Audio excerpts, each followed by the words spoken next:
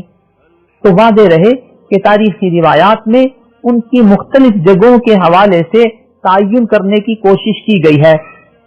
ظاہر ہے کہ یہ زمانہ چونکہ نبی اکرم صلی اللہ علیہ وسلم سے بہت پہلے کا ہے، لہذا تاریخی روایات میں اس کا 100% حتمی تعین نہیں ہے۔ ایک قول یہ ہے کہ ان اصحاب کہف کی جگہ اور ان کی غار اردن میں ہے۔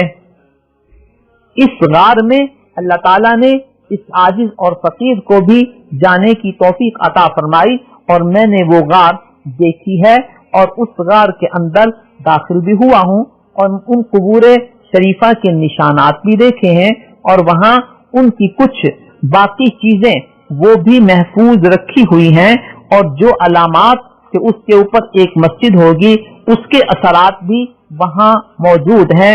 واللہ عالم، اگر یہ جگہ ہے تو یہاں اللہ نے مجھے بھی حاضری کی توفیق عطا فرمائی۔ تیسری بات اس واقعے کے حوالے سے یہ ہے کہ اللہ ارشاد فرماتے ہیں وَلَا تَقُولَنَّ لِشَيْءٍ إِنِّي فَاعِلٌ ذَلِكَ غَدًا إِلَّا أَن يَشَاءَ اللَّهُ۔ امت کو تعلیم دینے کے لیے یہ ارشاد فرمایا گیا کہ آپ کسی بھی موقع پر یہ بات نہ کہیں کہ میں کل یہ کام کروں گا، مگر ساتھ یہ کہیں کہ انشاءاللہ اگر اللہ نے چاہا تو پھر میں یہ کام کروں گا۔ ہمیں بھی اس ادب کو پیش نظر رکھتے ہوئے اپنے معاملات میں اس انشاءاللہ کا استعمال کرنا چاہیے، کیونکہ یہ کام ہو سکے گا یا نہیں حتمی طور پر یہ اللہ کا علم ہے، ہمارے علم میں یہ نہیں ہے۔ ہمیں نیت تو اس کام کے کرنے کی چاہیے، لیکن اس کے ساتھ انشاءاللہ کہہ کر اللہ کی مدد اور اس کام کو اللہ کی طرف منسوب کرنا چاہیے۔ آیت نمبر 29 میں اللہ تعالیٰ نے ایک بڑی واضح بات بتا دی کہ یہ حق جو اللہ کا پیغام ہے یہ تمہارے پاس آ چکا ہے۔ فمن شاء فلیؤمن ومن شاء فلیکفر، جو ایمان لانا چاہتا ہے وہ ایمان لائے، اور جو کفر پر قائم رہنا چاہتا ہے وہ کفر پر قائم رہے۔ گویا ایمان لانے والے سے اللہ کی الوہیت میں، خدا کی خدائی میں کوئی اضافہ نہیں ہوگا، اور کافر کے کفر کرنے سے اللہ کی الوہیت میں اور خدا کی خدائی میں کوئی کمی نہیں آئے گی۔ جو ایمان لائے گا اپنا فائدہ کرے گا، اور جو کفر کرے گا وہ اپنا ہی نقصان کرے گا۔ آیت نمبر 32 سے آیت نمبر 44 تک ایک مثال دے کر بات کو سمجھائی گئی ہے کہ اللہ تعالیٰ نے ایک شخص کو 2 باغ دیے ہوئے تھے، وہ اتنے خوبصورت تھے، اتنے پھلدار تھے، اتنے اچھے تھے کہ اس میں جا کر انسان بہت خوش ہوتا۔ وہ شخص جب ان باغات میں گیا تو جا کر کہنے لگا بس یہی دنیا ہے جس سے ہم لطف اندوز ہو رہے ہیں، کوئی قیامت ویامت نہیں ہے، اور اگر ہوئی بھی تو مجھے وہاں اس سے بھی بہتر باغات ملیں گے۔ یہ وہ تصور ہے کہ دنیا ہی دنیا ہے، قیامت نہیں ہے۔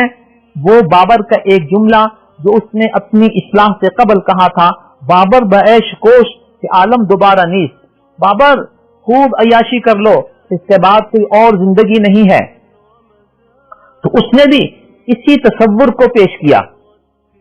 بڑی معذرت کے ساتھ اگر ہم اپنے ماحول اور معاشرے میں اپنے بہت سے فارم ہاؤسز کو دیکھیں تو وہ سینکڑوں کنالوں پر مشتمل، اور اس میں کروڑوں کی آرام دہ بلڈنگیں، اور وہاں کے اندرونی ماحول کے حوالے سے جو کچھ ہوتا ہے وہ اسی بابر بعیش کوش کہ عالم دوبارہ نیست کا منظر ہوتا ہے۔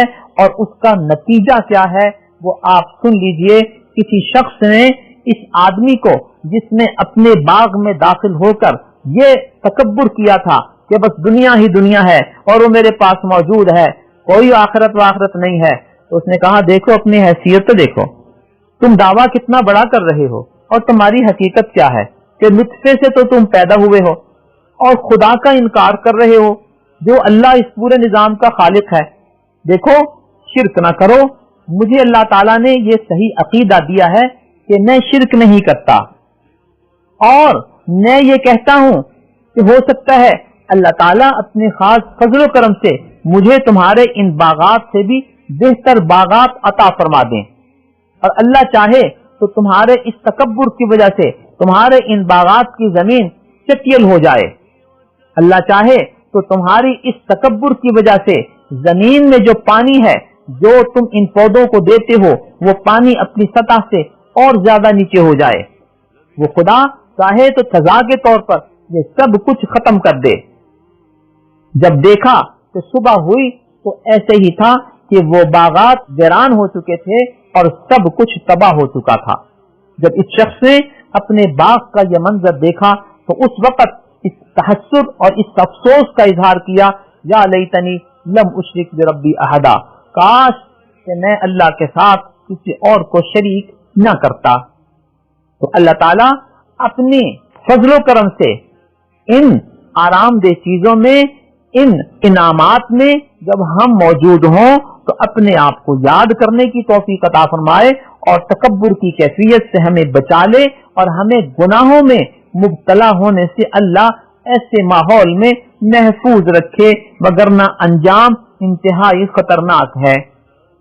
آیت نمبر 46 میں اللہ رب العزت نے مال اور دولت کے حوالے سے یہ بتایا کہ مال اور اولاد یہ دنیا کی زینت ہیں، اور اصل باقی رہنے والی چیزیں وہ ہیں جو اللہ کے پاس تم نے بھیج دی ہیں، وہ نیک اعمال ہو، وہ صدقہ و خیرات ہوں۔ آیت نمبر 49 میں اللہ رب العزت جب انسان کو اس کا نامہ اعمال دیں گے تو انسان اس کو دیکھ کر حیران ہو جائے گا اور کہے گا ما لہذا الکتاب، یہ عجیب کتاب ہے، لا یغادر صغیرۃ ولا کبیرۃ الا احصاها، کہ ہر چھوٹی بڑی چیز کو اس میں درج کر دیا گیا ہے۔ اسی لیے سورہ زلزال میں یہ بات کہی گئی کہ جو کوئی بھی نیک عمل کرتا ہے وہ اس کو قیامت کے دن دیکھ لے گا، چاہے وہ ذرے کے برابر ہو اور وہ نیک ہو یا بد ہو، وہ اپنے عمل کو آخرت میں دیکھ لے گا۔ فمن یعمل مثقال ذرۃ خیرا یرہ ومن یعمل مثقال ذرۃ شرا یرہ۔ آیت نمبر 5 میں حضرت آدم علیہ السلام کی تخلیق اور اس کے بعد اس بات کا تذکرہ ہے کہ شیطان جس نے حضرت آدم علیہ السلام کو سجدہ نہیں کیا یہ جنوں کی نسل سے تھا۔ گویا شیطان کے جن ہونے کا تذکرہ اس سورہ کہف کی اس آیت نمبر 50 میں موجود ہے، اور آگے یہ بتایا گیا کہ دیکھو یہ شیطان اللہ کا نافرمان ہے، تم اسے اپنا دوست نہ بنانا۔ نیز اس بات کا ذکر ہے کہ اللہ تعالیٰ نے مسلسل رسولوں کو بھیجنے کا سلسلہ انسانیت میں جاری رکھا تاکہ ہدایت کا پیغام ان تک پہنچتا رہے۔ جن لوگوں نے ایمان لایا ان پر اللہ نے ان کو دنیا و آخرت میں اپنے فضل و کرم سے نوازا، اور جنہوں نے انکار کیا اللہ نے ان کو دنیا میں بھی غارت کیا، آخرت میں بھی ان کے لیے جہنم ہے۔ محترم سامعین، آیت نمبر 60 سے حضرت موسیٰ علیہ السلام اور حضرت خضر علیہ السلام کے واقعے کا آغاز ہو رہا ہے، اور اس میں کچھ واقعہ اس 15ویں پارے کے آخری صفحے پر اور کچھ واقعہ 16ویں پارے کے آغاز میں ہے، لہذا انشاءاللہ اس واقعے کا تذکرہ ہم کل آپ کی خدمت میں پیش کریں گے اور اس کا آغاز انشاءاللہ کل سے ہوگا۔